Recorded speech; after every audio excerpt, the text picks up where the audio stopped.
Terima kasih banyak sudah berkunjung di channel ini dan sebagai bentuk dukungan langsung saja klik tombol subscribe. Alright baby, subscribe. Oke, very nice. Ada pasir dicampur semen untuk dibangun lapangan futsal. Silakan like, share, and comment. Anda dijamin tidak menyesal. And let's go.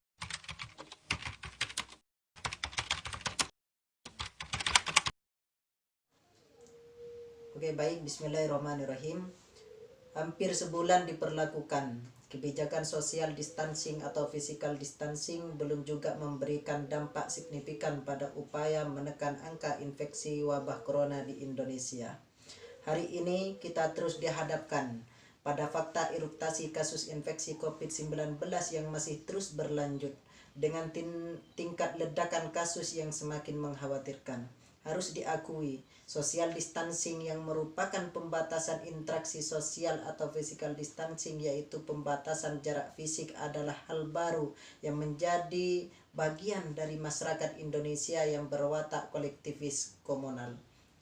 Bisa jadi ini salah satu penyebab gagalnya gerakan yang dimonitori langsung oleh presiden itu.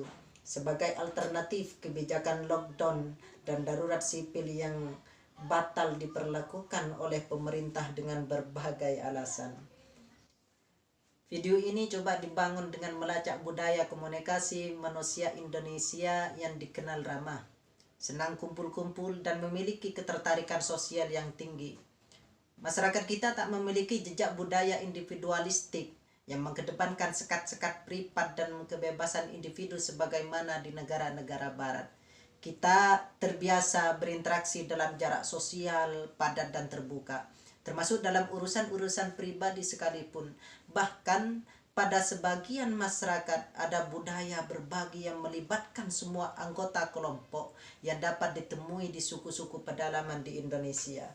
Berbeda misalnya dengan masyarakat Eropa atau Amerika yang memiliki kultur individualistik yang kental. Selain itu, masyarakat Indonesia tidak memiliki perangkat literasi yang cukup dalam menghadapi wabah besar bersifat pandemik yang melahirkan turbulensi sosial saat ini. Minimal dituturkan dari generasi ke generasi, yang mungkin mereka memiliki skill dan pengetahuan serta kecakapan berbagai menghadapi ancaman virus yang terus merebak. Kedua, kegagalan kampanye social distancing atau physical distancing kemungkinan disebabkan pengkomunikasian program ini ke masyarakat yang tidak terencana dengan baik.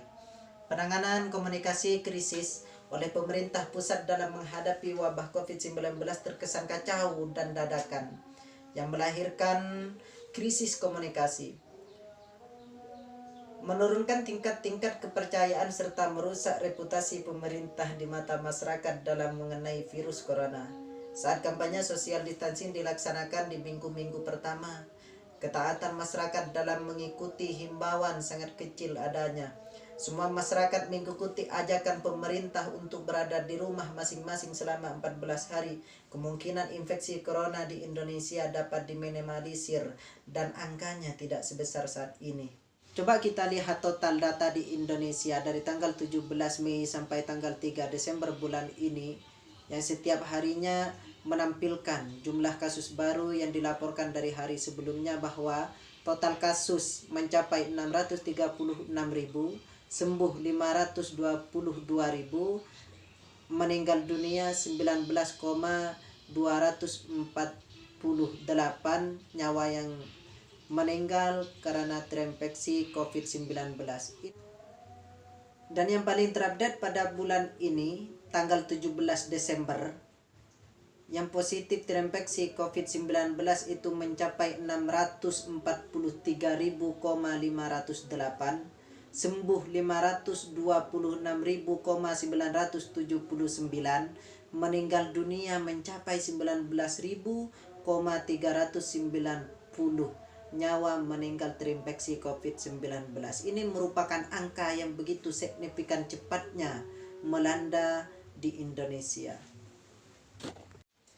Kegagalan ini dari strategi komunikasi dapat dicermati pada desain pesan dan penggunaan komunikator yang tidak sepenuhnya diperankan dengan baik oleh otoritas resmi yang ditunjuk, yakni Badan Nasional Penanganan Bencana (BNPB). Komunikasi penanganan krisis tidak terpusat dan statement-statement yang dikeluarkan berbagai lembaga pemerintah di tingkat pusat melahirkan blender komunikasi. Tak hanya itu, banyak pernyataan yang dikeluarkan presiden kurang matang yang mengakibatkan pro kontra pada tingkat eksekusi. Kondisi berbeda justru diperlihatkan oleh pemerintah daerah yang terkesan lebih siap. Cekatan dan program mereka lebih terarah dan tidak ambigu. Penggunaan istilah-istilah asing seperti social distancing, physical distancing, lockdown, tes kit rapid test, swab test, dan sebagainya juga perlu kita kritisi. Dari faktor proximity, ruang dan sosial, istilah-istilah asing tersebut sangat mengganggu upaya internalisasi pesan-pesan yang dimaksud ke publik, utamanya pada masyarakat bawah yang merupakan kelompok paling rentan terinfeksi COVID-19. Akibatnya, atmosfer pemberitaan yang dibangun media massa tentang bahaya virus corona yang gencar tak menurunkan semangat masyarakat untuk berinteraksi dan melakukan aktivitas sosial seperti biasa. Kita tahu bahwa budaya ngerumpi telah menjadi fitrah manusia sebagai makhluk komunikasi. Senantiasa membutuhkan interaksi dengan orang lain. Ada hanya butuh kehadiran seorang dalam kehidupan ini, tetapi juga butuh tanggapan atau respon komunikasi darinya. Karena pada sejatinya makhluk hidup di dunia membutuhkan lawan komunikasi. Anda tak hanya butuh kehadiran seseorang dalam kehidupan ini, tetapi juga butuh tanggapan atau respon komunikasi darinya. Karena pada sejatinya makhluk hidup di dunia membutuhkan lawan komunikasi. Pasca pemberlakuan social distancing dan selanjutnya physical distancing di sejumlah sudut kota, lorong-lorong atau perumahan-perumahan dengan gampang kita dapat menemukan kumpulan atau kelompok orang bercerita serta bercengkrama seperti biasa. Juga banyak warung kopi, kafe-kafe, atau kedai dikabarkan tetap buka, meski jumlahnya tidak seramai biasanya. Angkutan transportasi umum seperti kereta, bus kota tetap saja disesaki penumpang. Tak ada shock kultur. Kisah COVID-19 yang disebutkan sebagai salah satu bencana kesehatan terburuk dalam sejarah peradaban manusia seperti tak ada berpengaruh pada mereka. Bahkan kita sudah tahu bahwa efek virus ini tak lagi hanya menyentuh wilayah medis dan aspek kesehatan, tetapi telah menggoncang ekonomi, sosial, budaya, agama, hingga persoalan politik dan hubungan internasional. Tetapi tetap saja kelompok ini easygoing, seakan-akan tidak mau tahu. Dari semua ini tentu kita berharap ada kesadaran secara kolektif untuk bersama-sama mengatasi wabah ini. Karena bisa jadi tanpa sadar seseorang telah positif, namun tanpa gejala dan menjadi pembawa kemudaratan bagi orang lain. Pemerintah sudah waktunya peka terhadap aspek-aspek budaya, komunikasi masyarakat kita.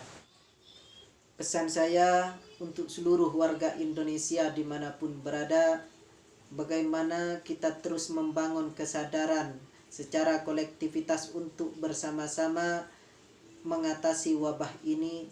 Kita tetap mematuhi protokol kesehatan yang telah ditetapkan oleh pemerintah, memakai masker, menjaga jarak, dan meninggalkan kerumunan. Dan semoga kita cepat bisa beraktivitas kembali secara normal sedia kala. Semoga bermanfaat. Dari saya kurang lebihnya saya mohon maaf. Wabillahi taufiq wal hidayah. Assalamualaikum warahmatullahi wabarakatuh.